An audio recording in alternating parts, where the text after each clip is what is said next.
me 2 weeks before we fell out, and he rang me up saying like, I love you, you know that? And I said, yeah. And he said, I just want you to know that I love you so much. I said, what are you on about? And he was just like saying, I'm proud of you. I'm proud of you. You know, I'm proud of my grandson. And they go, shut up, Dad, what are you on about? I go, Avengers 2 movie's coming out next week. We like Marvel. He loves Marvel. Assalamualaikum warahmatullahi wabarakatuh. Selamat datang di channel Semesta Inspirasi. Sebelum kita mulai, jangan lupa like, komen, dan subscribe channel ini agar kisah inspiratif ini bisa menjangkau lebih banyak orang dan membawa inspirasi buat semua.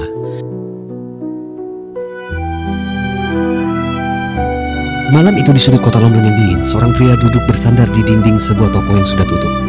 Jaketnya lusuh, tangannya menggenggam botol minuman yang isinya hampir habis. Wajahnya penuh tato, matanya merah kelelahan, dan pikirannya melayang entah kemana. Ia adalah Joseph Johnson. Hidupnya dulu tidak seperti ini, tetapi kini ia hanyalah seorang tunawisma, tanpa rumah, tanpa pekerjaan, dan tanpa harapan. Alkohol dan narkoba menjadi satu-satunya pelarian dari kenyataan pahit.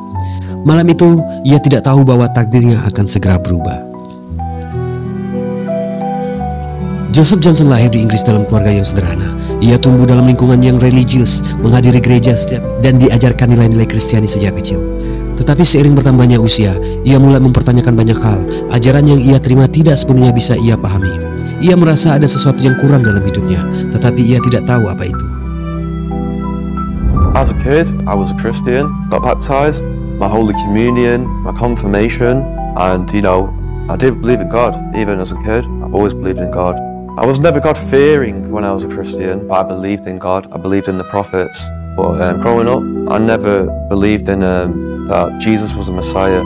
So even through school, I had doubts, even through high school. So it got in one ear and out the other.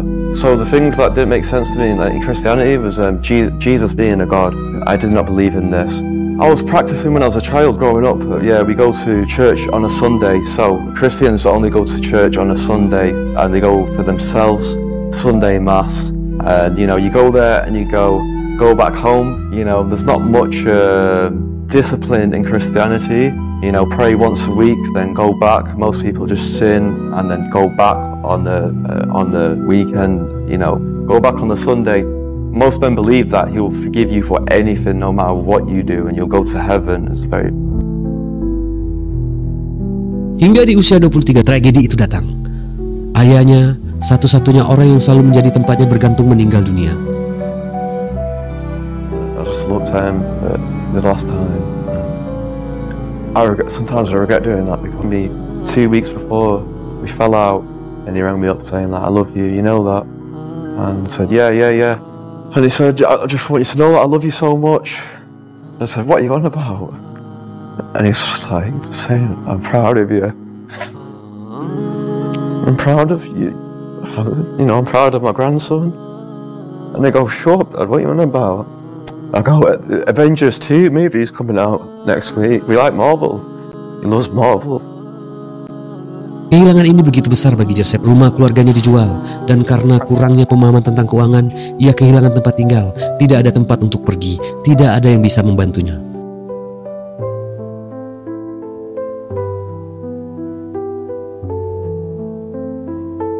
Dalam keputusasaan, ia mulai mencari pelarian. Joseph mulai menghabiskan waktunya di jalanan. Ia berteman dengan orang-orang yang hidup dalam dunia malam. Mereka yang sudah terbiasa hidup tanpa aturan. Ia mulai minum alkohol setiap hari, masuk ke bar, dan mabuk hingga pagi. Rasa sakit di hatinya terasa hilang untuk sesaat. Tetapi begitu efeknya habis, kehampaan itu kembali. Tak cukup dengan alkohol, ia mulai mencoba narkoba. Awalnya sangat sedikit, tetapi lama-kelamaan ia semakin dalam terjerumus. Ia merasa semakin lepas kendali. Kadang ia harus mencuri makanan atau mengemis di jalan untuk bertahan hidup. Ia kehilangan harga diri, kehilangan tujuan, dan merasa tidak berharga. Things would make me happy, going out partying, drinking, girls. When I got to the age of 18, I was absolutely calamitized by money and women and alcohol, power. I used to have a godlike complex. I used to think I was better than people. Honestly, I used to think nothing can touch me. I used to think I had some sort of significance, and it was very, very wrong. I really hated who I was.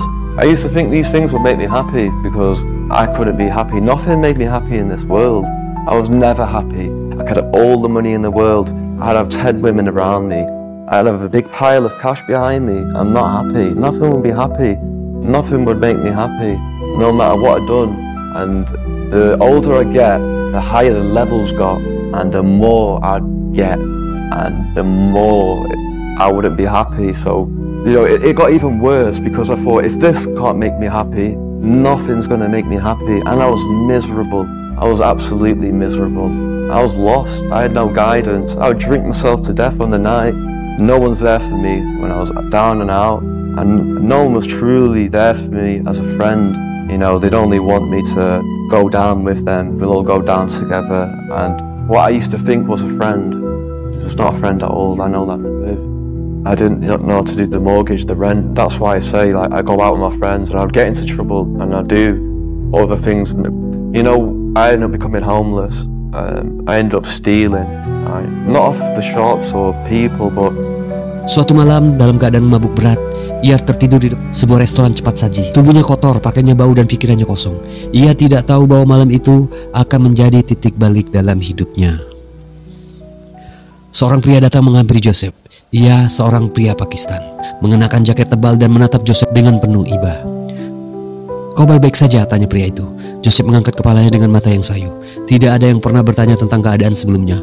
Orang-orang biasanya hanya melewatinya begitu saja atau mengusirnya dari tempat mereka. "Aku hanya butuh sedikit uang untuk makan," jawabnya lemah. Alih-alih memberi uang, pria itu mengajaknya makan bersama di dalam restoran. Joseph merasa aneh, tetapi ia terlalu lapar untuk menolak. Saat mereka makan, pria itu mendengarkan cerita hidup Joseph tanpa menghakimi. "Aku bisa membantumu," kata pria itu, "tapi bukan dengan uang. Aku punya tempat tinggal dan kau bisa tinggal di sana untuk sementara. Tapi kau harus berjanji untuk mencoba berubah." Joseph tidak percaya dengan apa yang ia dengar. Tidak ada yang pernah menawarkan bantuan tanpa meminta imbalan sebelumnya. Dengan ragu-ragu, ia menerima tawaran itu. Malam itu untuk pertama kalinya dalam waktu yang lama, ia tidur di tempat yang hangat. I didn't have a passport, I didn't have a bank account at the time, and I had no ID in my own government country. So I was stuck in a system, no ID, no job. I couldn't progress, and I didn't have money to get a bank account. I didn't have bank accounts to get money at the time, so I had to spend time with, just some different kind of people, and my life suddenly changed from being with my dad. McDonald's in the Bullring, Birmingham. A man called Mohsin, he had approached me, Pakistani, Muslim, and he'd seen me on the floor and said, "What's up?" I said, "Bro, please just leave me alone." He said, "Leave me alone, And he said, No. I said, you shouldn't be here." He looked at me, he said, what are you doing? And then I tell him the story about my father, and about the house. And Alhamdulillah, he said, "Come stay with me." And I said, "I don't really know you." I said, "You can have your own house." I said, "I've got a house. We help a load of homeless people. There's a house and they put people in need in each room.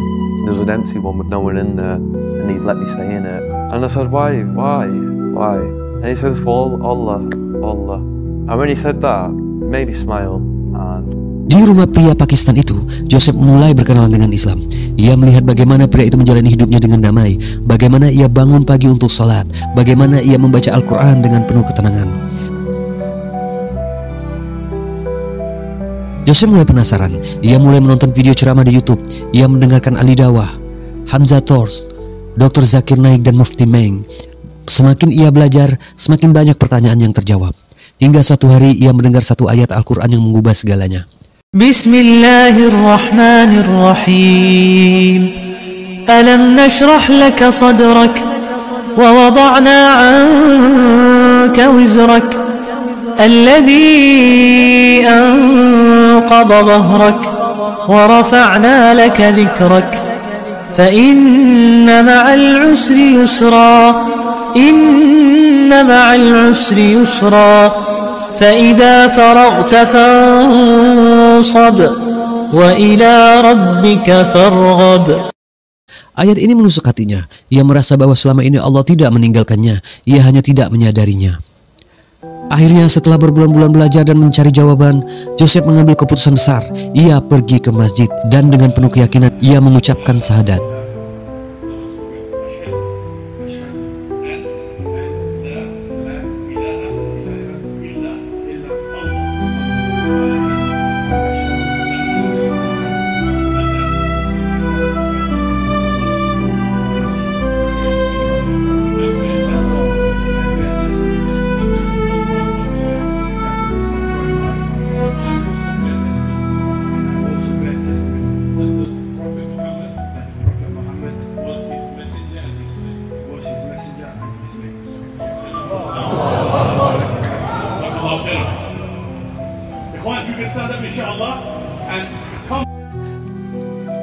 Malam itu, ia resmi menjadi seorang muslim.